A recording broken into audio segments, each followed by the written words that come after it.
Guys, welcome back to Andy's Dinosaur Reviews, and today we have another brand new Passion Charger release to take a look at, and this is one that I was incredibly excited about because one of my favorite prehistoric mammals of all time, potentially my favorite of all time, is the Paraceratherium. It's just a really cool, really unique animal, and I've just always been really drawn to the Paraceratherium, and this time again having a Passion Charger version is incredibly cool. Not to mention, this is my very first Passion Charger prehistoric mammal to enter my collection, so that of course as well is incredibly exciting. And in my opinion, this is probably the best version of a Paraceratherium in my collection. Like, it perfectly captures what we know and love about Paraceratherium, and I think Passion Charger has done a phenomenal job of bringing this animal to life in model form right here. Of course, this comes as a kit. It is completely unbuilt, unpainted when you do receive it, and it is up to you then to build it, of course, and paint it and all of that fun stuff. So the paint job you see here on this one was done by me, and of course yours can look however you would like, but I was actually pretty happy with mine. It's not often that I'm fully satisfied with a paint job, and although it's not perfect, I think I actually do quite like it a bit, and I think if I can recall, this might be my first time ever painting a prehistoric mammal. I don't think I've had the pleasure of doing that before, so something that I was really, excited to see how it turned out was, my first attempt here at painting a prehistoric mammal, and I'm pretty happy with it, I think. But anyway, the only way to truly show you how nice this is with a closer look, so let's go ahead and do that right now. So starting up here at the head sculpt of the Paraceratherium, you can see that the overall skull shape and structure of the head is perfectly represented here in this model, and you can also see that the skin texture is phenomenal, honestly, on the face of the Paraceratherium. You can just see a lot of kind of like movement shown within the skin as well here in the face. You can see the eyes are very nicely sculpted out. We also, of course, have a whole lot of wrinkling and everything going on here out on the snout of the Paraceratherium. The nostrils as well are very nicely sculpted. You can also kind of see that the mouth is slightly open from some angles. It's a little hard to pick up on. It's just ever so slightly open there on the underside of the animal here in the mouth area. It looks really good. I kind of added a little bit of a gloss coat there just to sort of insinuate some saliva on the mouth of the Paraceratherium. And as you lead up here to the top of the head, again, you can just see how incredible the actual structure of the head here of the animal is and how well done Passion Charger did on the very fine detailing of the model. You can see the skin texture again looks fantastic, just like we saw elsewhere on the face. The ears are sculpted out very nicely right here. You can see a pretty nice looking movement, I would say, to the ears, kind of like the curvatures and everything, very nicely displayed here for the ears of the animal. And you can see that again over here when we lead to the opposing side, and you can also see over here again how nice the skin detail looks, especially as you lead up into the snout. Like, there's so much skin detail right there, all sorts of skin wrinkles increasing and everything in the snout of the animal. And then as you lead back again, you pick up on the really nice detailing through the course of the face. Even the eye socket area is really nicely defined in the sculpt. And then as you lead back here into the body, of course, you start to see the neck of the Paraceratherium. Of course, it has a pretty darn long neck, and you can see that the skin texture continues to look incredible, and I've applied quite a bit of different coloration to it as well as some dry brushing to kind of highlight the detail so you can really take notice to how nice it is. You can also see here down on the underside, the throat region of the animal is very nicely displayed here, and you can, as I smack the camera with his feet, but you can see the underside as well looks really good. And then as you continue to lead down the course of the neck, you can see that it is turned away from us, so you can see if we take a look from up above that we have a nice right turn in the head for the animal. Also take note to the fact that that is very nicely displayed. You can kind of see the spinal column here running up along the top of the neck, and that kind of turn and twist to that area is really nicely shown off in the sculpt. As you move down, you can see almost like some muscle definition in the neck as well, and more phenomenal skin texture moving along. And then as you move down into the animal a little bit further, you start to take notice to the shoulder blade, right here specifically. You can kind of see it protruding from the skin. And then moving down here into the front leg of the animal, you can also see more skin wrinkles and everything right here in this area, kind of wrinkling of the skin in the back of the leg. And then moving down to the length of the leg, you see more of the kind of bone structure moving down into the wrists. You can take notice to that, and look at how realistic that skin texture is. That is just absolutely awesome looking skin texture. Beautiful foot sculpt right there. You can also see the opposing foot sculpt. You've got some really nicely painted nails, and the nails as well have like cracks and crevices within to show off the incredibly realistic detailing of the model. And then moving up here into the stomach region, again, you could see some girth here in the stomach of the animal, lots more skin wrinkles and stuff. You can kind of see like skin folding and bending right there as that leg kind of pushes into the body. Also some skin stretching here as the rear leg is sort of trailing as it's walking along. Really nice skin wrinkles and skin folds here in the lower part of the stomach. And then again, as you lead up here toward the upper area of the animal, you can see more of the bone structure as you lead up here and kind of just allow the light to hit it. But again, nothing looks overly defined or shrink wrapped by any means. You can also kind of pick up on the rib cage if you look right there. You can definitely see the rib cage showing in the stomach region of the animal. More really nice skin wrinkles again in the front of the thigh right there, as well as the hip bone right there. You've also got the spinal column here running along the back of the animal, very nicely displayed. Beautiful muscle definition running down the thigh, a few more skin wrinkles and stuff there in the back of the thigh. You've got the kneecap right there, and again some skin wrinkles in that area also.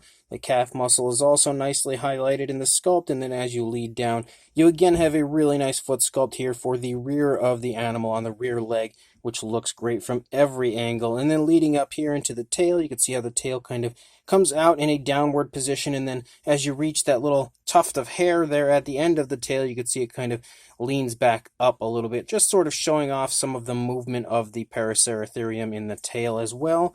And then if we turn it around, you can see again the head sculpt looks great. And then leading back into the neck, you can see some skin wrinkles and stuff right there. Again, as the animal has its head turned quite sharply to the right, so you would definitely see some skin wrinkling. And then you can see that continue as you move down, but the wrinkles kind of decrease the further down you get in the neck, of course, closer to the body where you wouldn't see that so much.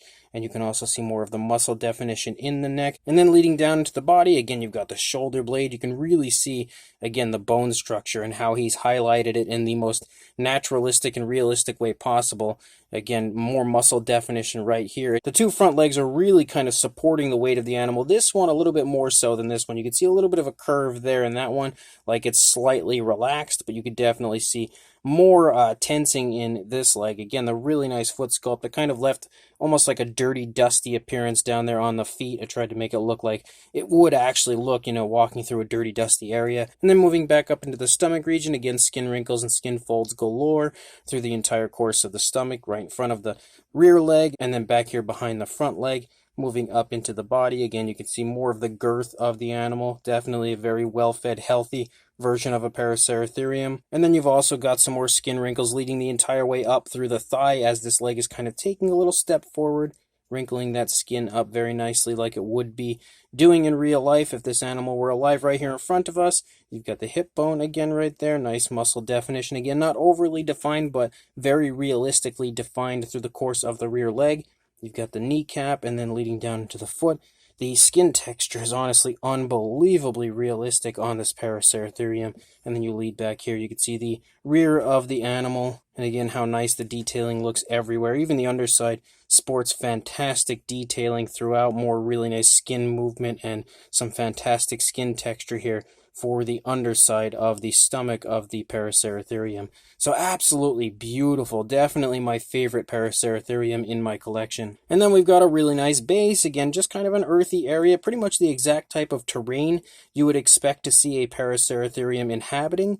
And you've also got some, on top of the really nice texturing of the earthy area, you've got some stones and stuff here, some rock formations here and there, which look really nice. And one thing I really do like about this base over some others, straight away, is the fact that we actually have the Paraceratherium name right here on one side, but then if we flip it over here to the other side, we also have the Passion Charger logo. I like them having the brand right there, stamped on the base itself. And you can also see the footprints, of course, for the Paraceratherium where you would like him to stand. But a really, really nicely sculpted out base. Again, the paintwork was all done by me on this entire model, so the base included.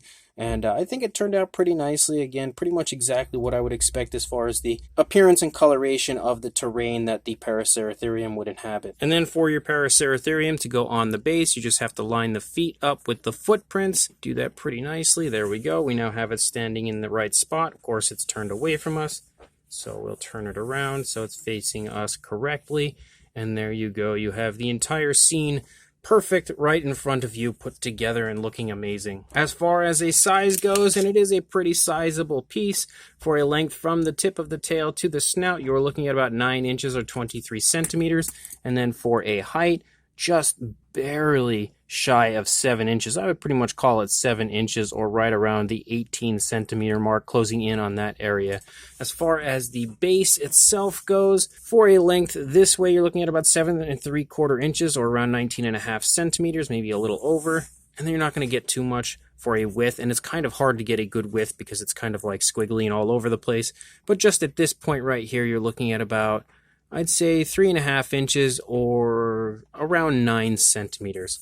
For a size comparison, there is Mr. Papo T-Rex, the Attack Pack Colovosaurus, and Robert Muldoon from the Mattel Jurassic World toy line next to our Passion Charger Paraceratherium. And you can definitely get a good idea, I think, of the fact that this is a pretty sizable model here next to these figures, especially since the Paraceratherium on the base is a little bit taller than Mr. Papo Rex, and he is a pretty sizable figure himself.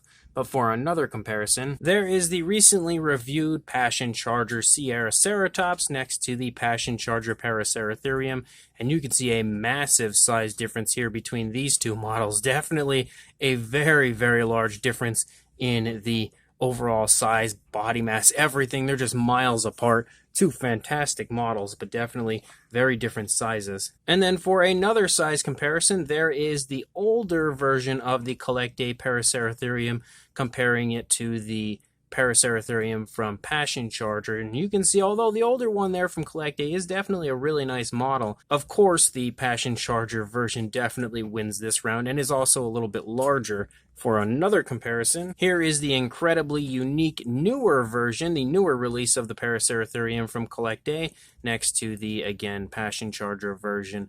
And you can see the sizes are pretty similar, I would say, between these two. But since the Collect Day version is a bit more speculative as far as that snout and everything goes, I definitely am partial to the Passion Charger version. But both are really nice models, but in my opinion, the Passion Charger version wins this round again. And the only other Paraceratherium I believe that I have in my collection would be the iToy version, which is the one you were looking at here on the right, which is also absolutely gigantic.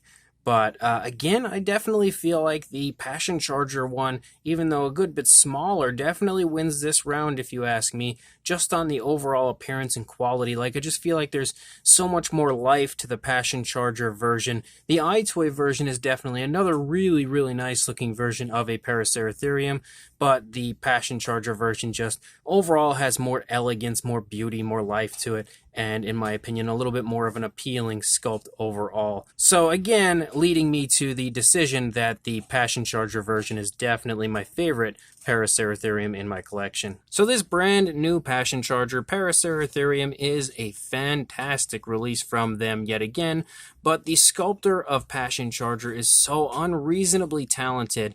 I don't think they'll ever release anything that is anything but absolutely excellent. Like, I have a lot of Passion Charger models now in my collection, and every single one is phenomenal. They are just so insanely good at the fine detailing as well as scientific accuracy. It is mind-blowing, and this particular model is exceptionally exciting to me because I feel like there are just so few prehistoric mammal models out there. Like, they're just something that often gets overlooked, and I have no idea why, because I love prehistoric mammal models. Not only that, it's just exceptionally exciting to have a prehistoric mammal that was sculpted by Passion Charger, because prior to this, I'm pretty sure all I have are different dinosaurs, and although that is awesome, I love different dinosaur models, it is nice to see, you know, a sculptor go a different route once in a while and create something that isn't what they normally create. And that's exactly what we have here with this Paraceratherium. And it is nothing short of a masterpiece, if you ask me. The sculpt is phenomenal. Again, really, really highly detailed and perfectly creating what I envision a Paraceratherium to look like. They just completely knocked this out of the park in every way. And they've really kind of gone ahead and created a beautiful, peaceful looking version of a Paraceratherium. It doesn't look like there's anything crazy or dramatic going on. It's just kind of standing there looking around, and when you're an animal the size of a Paraceratherium, what do you really have to worry about? And they've really shown that off again beautifully here in the overall model. The base is very nicely done, very accurate to what I would imagine the terrain would look like for a Paraceratherium. So that is a beautiful touch and a beautiful addition to this scene as well. And of course, the paintwork was done by me, like I stated earlier in the review. Yours can turn out however you would like. This is how mine turned out, and I'm again pretty happy with the paint job. I feel like it turned out pretty nicely and was my first attempt at painting a prehistoric mammal. So considering that, I'm really happy with the way it turned out. And of course, the Passion Charger sculpt being as good as it is pretty much paints itself. So if you are interested in picking this up, I will include links in the description to where you can contact Passion Charger on Facebook, or you can contact me to contact them if you do not have social media, or you can order from Dan's Dinosaurs. I think he has the Paraceratherium on there, but it never hurts to check because he does have a pretty extensive inventory of Passion Charger models on there to purchase. And you can order this, I believe, in different sizes. I'm pretty sure I have the smallest version of this that is available, so the other versions would probably drastically outsize the Paraceratherium from iToy potentially. But again, a gorgeous release from Passion Charger. Make sure you contact them. Pick this up for sure. It is a must-have if you are a fan of Passion Charger or prehistoric mammals. And make sure you also like, comment, and subscribe. And I will see you in the next review. Thanks for watching.